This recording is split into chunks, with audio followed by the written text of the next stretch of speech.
Hey there, I'm John Zimmerman with Upper Creek Angler and the Partridge of Breadage International Pro Team. Today we're going to be tying a fly invented by a friend of mine down the road whose name is Dave Hise. He calls it Waxy the waxworm. Once you get a few of these under your belt, they are fairly easy to tie and don't require a whole bunch of materials. Though there are a couple of materials that are fairly specific to the task. In order to tie this, we're going to be using a product out of the UK called Virtual Nymph Skin, some Japanese nymph legs in any color that you can get them, some Danville size 14 holographic tinsel, some white embroidery thread, a little bit of lead wire, and some white thread to do the heavy lifting on the fly. So in the vise I have a number 8 Partridge of Breadage grub straight eye hook. You can elongate the overall structure of this fly if you use the Partridge of Breadage clink hammer hook in either size 6s, 8s, or 10s. Any of those will work. So we're just going to lay down a bed of lead wire to get us started, and snip that or break it off. If you can break it off, you will save your scissors. And then we're going to lock the thread in by creating a dam of thread behind, and go back and cinch those up together and add in a dam of thread in the back. We're going to work over this several times, so I'm not worried about getting all of these covered up all too quickly. Then we're going to do our work at the top of the fly, which is going to be adding in the legs. So I'm going to rotate the fly so that it's upside down, and I'm going to tie my legs in. Again, these are the Japanese nymph legs. We're going to tie in 3 sets of these. Definitely want to leave yourself plenty of room at the top to tie everything else in and finish the fly off with a neat head.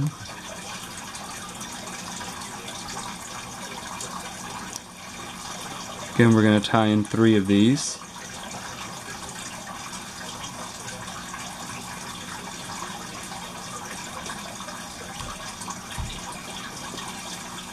One of my favorite things about this fly is to fish it in the dead of winter, when we've got lots of grubs and detritus.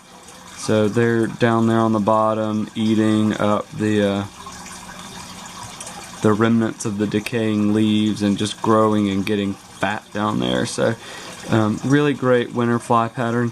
Now what I like to do is go in and clip these all flush together so that they're the same length on the sides. And then I'll go in and use my thumb and index finger to push them down so that the little legs point down. In order to add a little bit of stability to these when I come back down, I'm going to put a good painting of Zap-A-Gap over the thread layers there. I don't know that it adds a lot, but it makes me feel better about it in the end. And I'm just going to make a couple more passes, a couple more figure 8s around each of the legs. If you tie these a couple of times, your first couple instincts will be to leave the legs too long, and when you do that, they'll collapse under the development of the rest of the body of the fly. So now we're going to work all the way back pretty deeply down into the bend of this hook, and go to work tying in our additional materials. You can hear my African gray, her name's Hermione, chirping in the background. Hopefully we won't hear from Albus. He's the blue and gold macaw. He doesn't chirp, he just screams. And we're going to tie these in reverse order that we're going to use them. So we'll tie in our white embroidery thread first, and use this action of tying these pieces of material in as part of your action of building up the taper of the fly.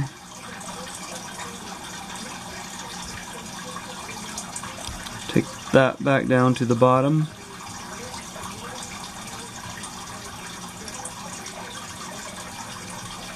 And we'll finish off with tying in our virtual nymph skin.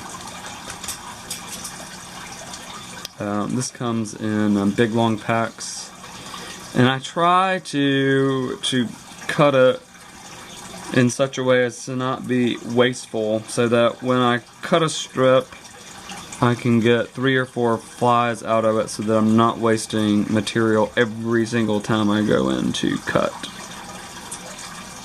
So we'll just tie that in and wrap back just a little bit. Go in and finish working. Once you commit to wrapping the latex material up, you're committed to the taper that you have. This looks pretty good to me. So I'm going to bring the thread all the way back up to the top of the fly and do one bit of work before I commence to wrapping. I'm going to tie in a little gut marker here. We're using the translucent version of the virtual nymph skin, and so this little gut line will show through. And then I'm going to put a dot on each of the legs. Those will also show through in the finished fly. So we'll wrap the latex material first. I try to wrap it so that each wrap overlaps the one before it by about half. It's not a perfect science by any means. The bugs themselves are not perfect in the water. You can see right there how that little gut line pokes through. And we're getting to the point where this fly really starts to come to life. You'll see when I wrap the material over the legs there, those legs just really pop out. And we have a perfect little grub imitation. And now we'll come in and catch the top of the fly with the latex. A couple wraps in front, a couple wraps behind. We do not want this to come loose now. In order to protect the work that we have already done, I'm going to tie in a just a couple turn whip finish.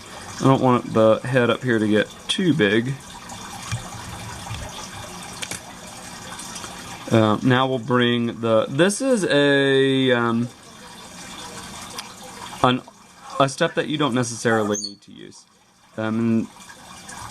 I think Dave uses a material called minnow skin or something like that. I'm not totally familiar with it.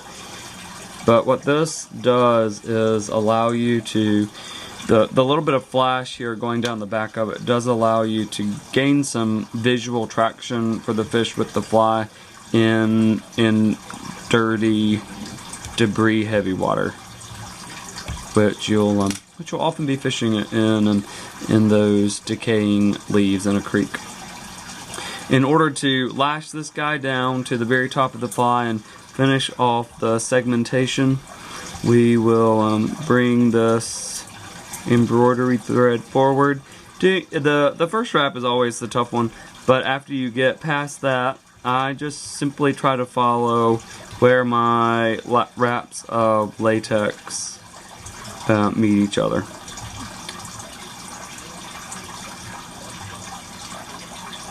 And we'll go through the legs.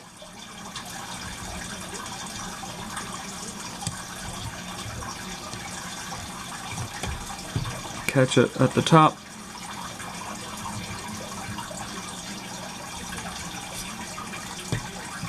Sorry about that, this camera's close to me.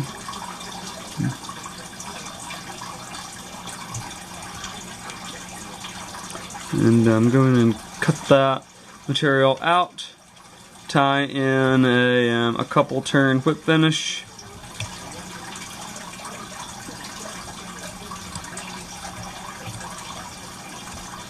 To finish off the head of this fly.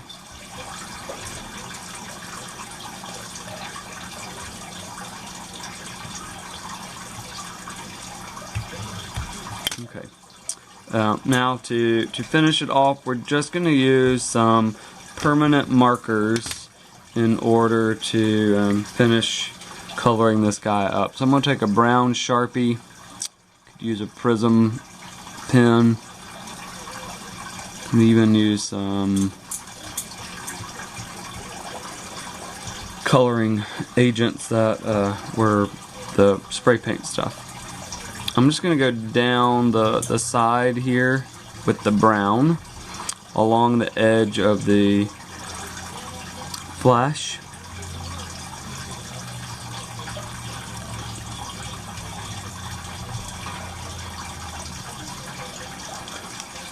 And we'll go in with a yellow color and hit the bottom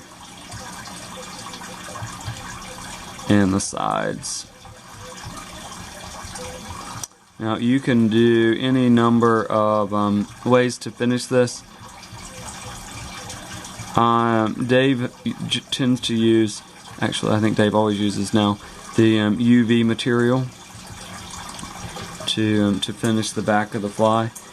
I have personally grown fonder of just using some straight up Sally Hansen's to finish the coat, but since doing Dave's fly, I'll do it his way. And just a drop or two of the UV Cure stuff. And we'll take, this is the Deer Creek Diamond Find. It's like the only UV Cure that I think actually seals the deal on its promise of drying tack-free. It actually does that. It actually really does dry tack-free. Let's give that a moment to settle. To finish this fly off, then we'll just hit it with the UV light and cure that resin.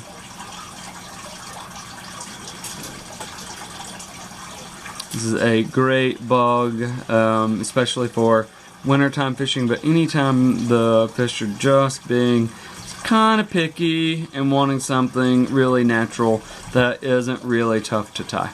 So hope you've enjoyed this pattern, and go catch one for me.